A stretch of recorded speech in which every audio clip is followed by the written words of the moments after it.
Welcome to Beyond the Press Release, a production of Warcom, in which we take the time to speak with small cap CEOs right after they put out important news.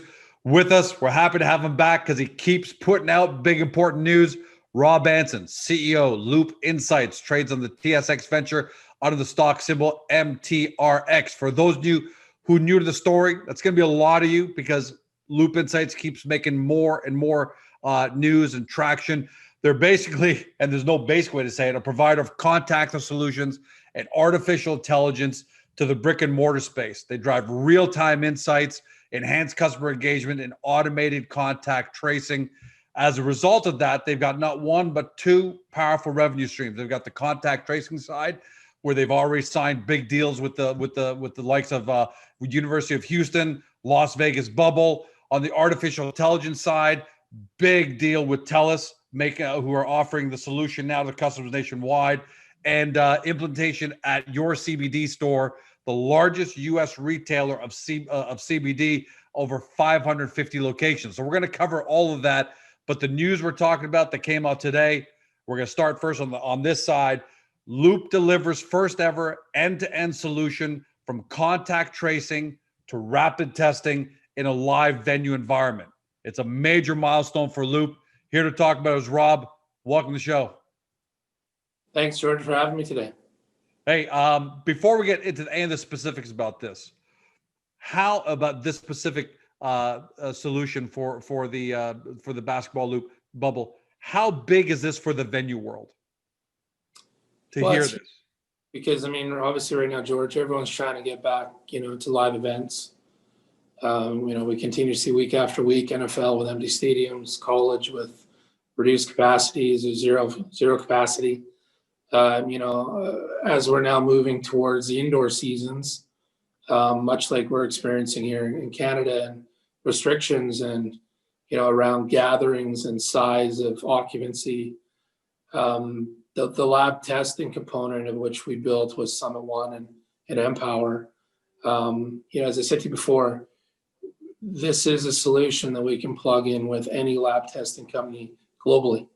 I've had dozens of groups reach out over the last week. Obviously today I haven't even got to my inbox and don't want to look, but it just shows to our agility as a technology company to be able to connect open source to any platform to provide tremendous value. And the full solution is key. And as we've already discussed before, working with obviously the airports and, TELUS driving those initiatives, and with the airlines, AWS, of course, in the US and Canada and globally, there's tremendous amount of opportunities that this is the first of many. And, people might not appreciate the size and scope of NCAA and the collegiate sporting applications, of course, hosted at MGM and, T-Mobile Arena. These are global opportunities here that puts us under the spotlight and showcase. And when it's a world of, what have you done for me lately, and third-party validation, I'm extremely excited about this. And I'm glad you brought up Amazon, because you had that big webinar that you jointly co-hosted together. And right after, the day after, you announced that you had over 100 direct inquiries before the end of that day. So what does this do, just not for everybody, but even just for the 1,000 attendees that were on that webinar? Does this create a referenceable account that speeds up conversations, all those conversations now? Well, it is. As there's 54 countries that are shut down. As we're based in Vancouver, BC, Bonnie Henry just put, some very strict, regulations back in place here. Everyone, is looking at, they've lost the summer. They've been living on 50% capacity in restaurants and whatnot. Retail's still been shut down in a lot of cases. And commerce, is you're well aware, in Ontario. They're looking at survival. And, a lot of people forget that we're not just a contact tracing company. We had built this solution quite some time before COVID with Apple and Google. built on the Wallet Pass, vast platform. So for us, the retail applications, the artificial intelligence, data connectivity, and that's the key, real-time data connectivity and applications. Our Fobi device is what brings us all together, right? So plugging our Fobi IoT technology into the NFC near field communication powers up the whole world of retail from a mobile digital strategy standpoint. And at the end of the day, as you're well aware, George, it's all about the data, as data is the new digital gold. So we're very quickly gaining penetration in many different verticals. And we're excited here to be playing such a big part of not just reopening, but the reintroduction of commerce. And obviously with the US election, with Biden, there's going to be billions of dollars put into now COVID management, and puts us in a huge position. And to be clear, when you say in the press release, Loop delivers first ever end-to-end, this isn't Loop's first ever end-to-end solution. No. It is the industry's first ever venue solution. Yeah, and that's the key, because all the other solutions, including the government app, as everyone's well aware, are app-based. Ours is tied to the wallet. So for us, as I've said over and over, I don't want to repeat myself, but it's utility. It's not just contact tracing. Yeah. We are an open source data company that can integrate to any third-party point. We've got conference groups that are reaching out. I've been on demos this morning with. We've got other telcos are looking at how do we implement this into retail strategies? How do we now combine our online, our offline, and mobile commerce into one product and offering? There are so many challenges around real-time inventory. They call it cross-channel, which is their e-commerce, their physical stores, and now mobile commerce. So inventory management, supply chain fulfillment, all of these things are a huge challenge. And everyone's being forced, George, to figure them out. The digital transformation that this has created, the necessity of it, is perfect timing for us. And it's something too that, we look at is, of course, how do we enable these companies to make these big, bold changes out of necessity? And, that's why we've captured a lot of interest, is we provide that future-proof roadmap. It's a future-proof investment that enables these companies to implement these things in a very short time that help keep them viable and obviously relevant during these times. Okay, I'm glad you brought that up, because the devil's advocate question I have for you, it's unbelievable the timing of your news with the Pfizer news. Most people have seen this today. Pfizer came out and said they're pretty sure they got a vaccine. It's going to be 90% plus. It'll help 90% plus people taking it. Markets are up as I'm looking at it right now. The Dow's up just under 5%. So people are feeling great. Doesn't that provide a headwind to you? Because you're talking about future-proof, feature-proof. Doesn't that provide a headwind where maybe your pipeline, which sounds massive, just from the top, from what you're saying here, doesn't that cause a problem where people say, where George Co says, maybe I don't need Rob solutions because Pfizer is going to solve all my problems? Yeah, for sure. I mean, a vaccination. I mean, I'm praying for a vaccination to come to market just like everyone else is. You got to understand something, as we said, that this isn't going to happen overnight. The biggest attribute of what we've built, as I just mentioned, it is a future-proof solution stack. In conversations and no surprise with various provinces and federal government and global countries,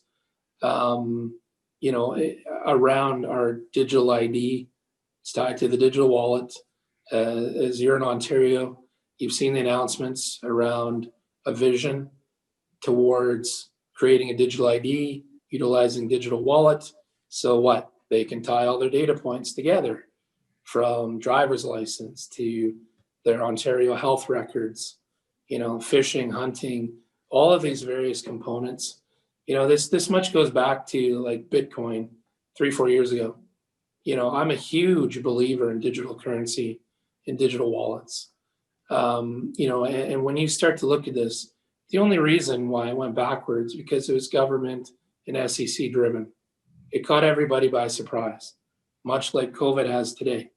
You had a lot of companies, legacy companies and business models, extremely antiquated systems.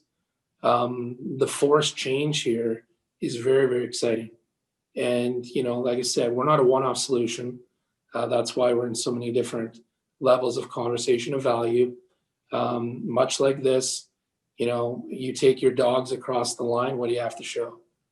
Proof of certificate of vaccination. I can almost assure you that Right. as I was going to bring that up. Yeah, go ahead. I don't want it, but that's what I was as thinking. we move forward, George, everything will stem to the wallet, the functionality that it brings, the level of bank level security that it brings, from facial recognition, of course, and biometric identification. The wallet will become everything. And the wallet is why I hitched my horse to Apple and Google VAS platform, going back 18 months ago. So, like I said, the vaccination is an interesting piece. We've reached out and we're in conversation with several groups that are working on vaccinations for that practice, because it will be all about the authenticity and certificate and proof to show that you've had that validation. Right. As we see in the airports, in these various projects now, George, around the rapid testing, it's the same side. It all comes back to data. And then that's where Loop is strong. So the vaccine might, in fact, make the entire offering even stronger, just by George having to be able to walk into an airport, a government building, an institution, and show that, in fact, I have been vaccinated. Yeah, for sure. I mean, it's all about, as I said, data connectivity. And the problem with all these different things, George, all these organizations have so many silos that don't speak to one another. So the fact is, we said, and our most appealing points of all of these different, global, provincial, federal organizations, from healthcare to government, it's the fact that we're a data intelligence company, that we can connect any third-party data source and make means of it and action that on our other offerings like the wallet. Let me ask you one last question, because I want to hop onto your CBD store, because that was a big piece of news that also came out since this book. But really quickly on this side, monetization on the CBD store, on the AI side, you've already kind of talked about that. I want to flesh that out. But on this side, on the end-to-end venue bubble solution, venue bubble platform, how do you monetize that, generally speaking? Yeah, no, great question. So, of course, as stated before, we have a license for the platform, as well as we get paid per user. And having access, understanding that, as you saw in the press release, it's not just about the tracing and the rest of it. It's about actioning and leveraging the data of the user and the event and location and time of day, etc. So the marketing components that we bring to the table, like with University of Houston, we have 50% of all revenues, George, that will run on our platform. So what is a challenge right now for CPG brands? All of these large CPG brand companies, they get make goods. If you look at the NFL, what do we see? We see green tarps with, Capital One, United Airlines, pick one, that are logoed on a tarp. They're all looking at the biggest challenge. How do we engage? How do we interact with our fans at home? That's the biggest part. So, as people are trying to figure out our models, per user, it's been around for the beginning of time, obviously proven successful. Our monthly SaaS models per location, of course. But the real wild card here as we get going is that 50% rev share. That's for us is going to be very exciting as we move towards Q2 and 3 of 2021. Let's move on to your CBD store. That was a massive announcement. You started off with a 20 store pilot, and that has now officially turned into a 550 plus store deal that'll be implemented over the next 12 to 15 months or so. How big of a win is that for you on the artificial intelligence and targeting and engagement side? Well, it's a big win for two reasons. I mean, it shows the value in what we're doing. I mean, anyone can agree to a pilot. Much like the TELUS pilot that's going extremely well. They're looking now at, like everyone else, how do we provide more, right? How do we get more, and how do we provide more? So the US CBD one, going from 20 store to immediately 175, by next month, with the roadmap and commitment for Q1 and Q2 of next year, it starts to be able to put us now finally into some revenue projections when you start to look at the models of, that's, you got to understand, George, too, that's just our insights platform, right? So we now have Ven's global sales team selling, our insights platform to all of their 25,000 customers worldwide. In that same announcement, we announced our completion of our integration with Shopify, which now puts us in e-commerce. Obviously, Shopify has a large physical bricks and mortar point of sale system as well.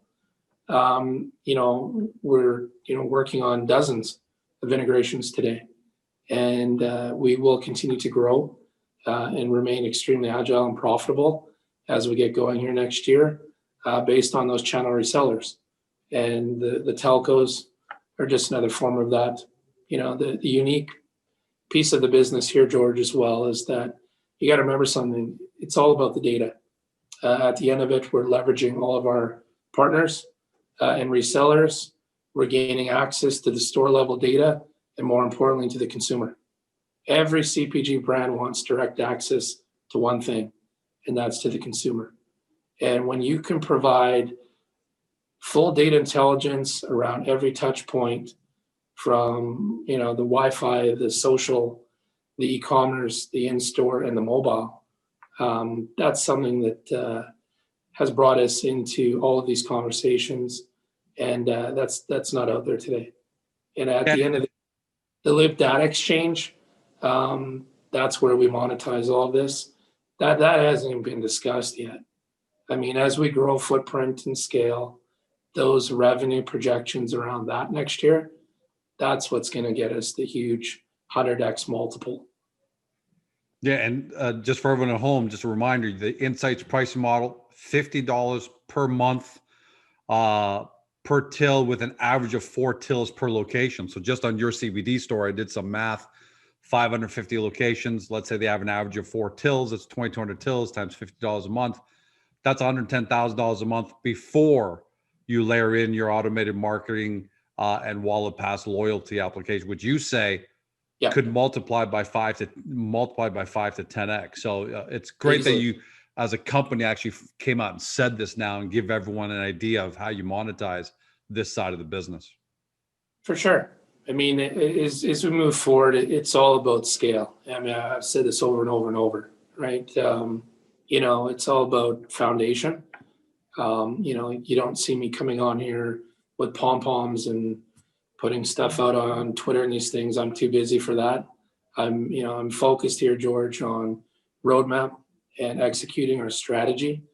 Our sales team now, as a result of the AWS WebEx, I mean, they're up all night with different time zones globally.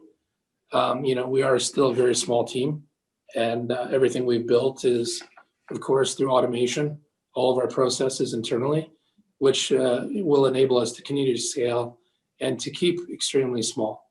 We don't need to have, like Qualcomm, have 25,000 people worldwide. Don't need that nowadays. We're extremely happy with what we're doing and focused on growing the business. And that's, at the end of the day, the revenues will speak to themselves as we get moving forward. All we'll continue to do is pound out news releases. I think we're probably averaging 2 a week, going back for months. The company's delivered on every level to date, and this is only the beginning. Like I said, I think I said this last time here, is we're just kind of in that crawl transition to walk stage. So when we get to Q2, Q3 of 2021 is when we'll start to jog. In 2022 is, I expect, full on run. So our future's bright. And like I said, I'm happy just to head down and doing what we do. And, normally in the small cap world, you have to take words like that with big grains of salt, but you've already got TELUS, who says they're offering your IoT solution to their customers because it's in the best of breed. You have Amazon, who's co-hosting WebEx webinars for all of their customers. You've got Vend, who's got 25,000 stores around the world. I think you announced that relationship in August, maybe September, but August, and already 550 store deal, in addition to the other smaller one that they already did. So that third-party validation, not that you need it, but I think it's important for everyone at home that third-party validation tells you that Rob isn't just talking a big game, that big enterprise level customers are putting their money where their mouth is with the company. So Rob, it's November the 9th. Normally companies would slowly be winding down now because as US Thanksgiving comes, as Christmas comes, things start slowing down. I get the feeling that's not the case with Loop, especially again, the way you've intimated the pipeline. What can we expect for the rest of the year? Will things be accelerating or just kind of plateauing as everyone wants to try and enjoy the holidays? Well, there's one speed here, George, and it's 100 miles an hour always. Like I said, I don't sit around and talk about things. I deliver, and my team, from the tech side to the front end sales, we've got huge implementations here starting the next couple of weeks with NCAA and the Vegas bubbles. We've got all our other retail implementations going simultaneously. Our business pipeline is absolutely stacked. So there's no shutting down. These are unprecedented times. Typically you're correct in the retail. Operators are looking at, well, I don't want to onboard anything until maybe in January, February. Right. When it slows down. Everyone right now, George, is looking at how do I stay afloat. Government's done us no favors, shutting down commerce. I was on a call this morning with Germany. There won't be any retail opening until the new year. So, everyone now is looking at how do we implement strategies? How do we keep afloat? And everyone's ears are perked wide open. And like I said, for us, it's full steam ahead. Rob, I trust we will, but I hope we're going to see you on a lot more before the end of the year because it sounds like your pipeline is full. You said one of the first things you said in this conversation is you haven't even checked your email. You're afraid to check the email, which means that you're so busy dealing with what's in front of you all day long that you don't even want to get to email to see what other things are coming through. That's pretty incredible. And I've been there before. It's a scary feeling, but at the same time, it's the best feeling in the world. So congratulations on what you guys are all doing there. Yeah, thanks, George. No, it is. I mean, it's unprecedented times. Sense of urgency is high right across the board. And, the perfect timing is with Fort Myers and in Vegas. I mean, Vegas is massive, of course, with MGM and with it looks like ESPN picking up the coverage for the event as well. T-Mobile Arena, obviously puts us in the showcase for the largest convention place in the world. There's quite a few groups that are coming down for private meetings as well, full-on walkthroughs on site. So, no, I anticipate perhaps you will see me once again, George. You've been watching or you've been listening by podcast. Rob Anson, CEO of Loop Insights, trades on the TSX Venture Exchange under the stock symbol MTRX. Look, guys, I don't know what more to tell you. You got to do your due diligence, and that starts with getting to the Agoracom hub, go into the profile section, because we know there's a lot to consume here. Loop Insights is almost an unprecedented tech territory, and we know there's a lot to consume and absorb. Get to the profile, read there, and then make sure you watch every interview that we've done with Rob since day one. And it's only a few months back, but I don't know, we got 5 or 6. You'll see that you'll get a better understanding of not only what Loop does, but also, like Rob said, he delivers. There hasn't been anything he's talked about yet that he hasn't delivered on. Pretty amazing track record for the small cap world. Go do your due diligence. Hopefully you discovered your next great small cap company. Have a great day. Talk to you next time.